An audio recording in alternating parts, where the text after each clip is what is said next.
one way or another, I shall have deliverance.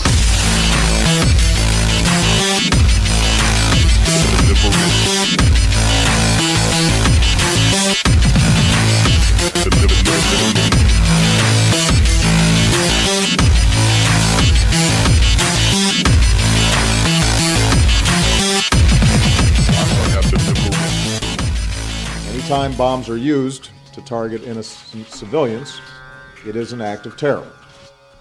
Obama, who exactly do you think you're fooling at this point?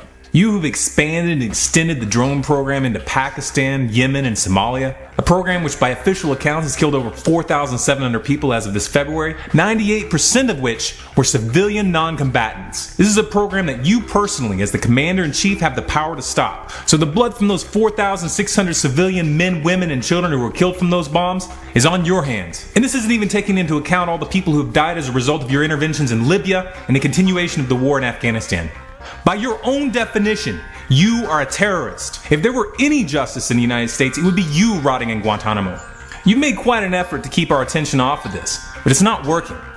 When I went through the process of becoming press secretary, one of the first things they told me was, you're not even to acknowledge the drone program. You're not even to discuss that it exists. And so I would get a question like that, and literally I couldn't tell you what Major asked, because once I figured out it was about the drone program, I realized I'm not supposed to talk about it. But here's what's inherently crazy about that proposition.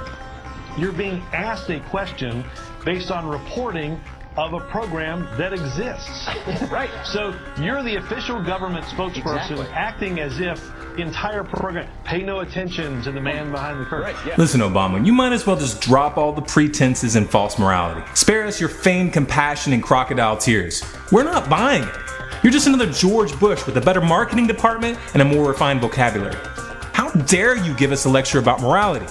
You and the rest of these criminals running the United States government have squeezed the last drops of credibility out of the system, and there is no fixing that. So if you're going to try to pass new laws further restricting the freedoms of the American people, don't sugarcoat it. Don't try to spin it as an effort to protect the public or to prevent violence. Drop the bullshit.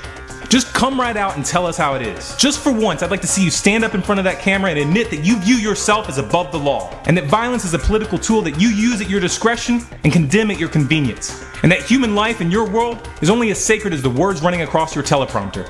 In the meantime, please, spare us the theatrics.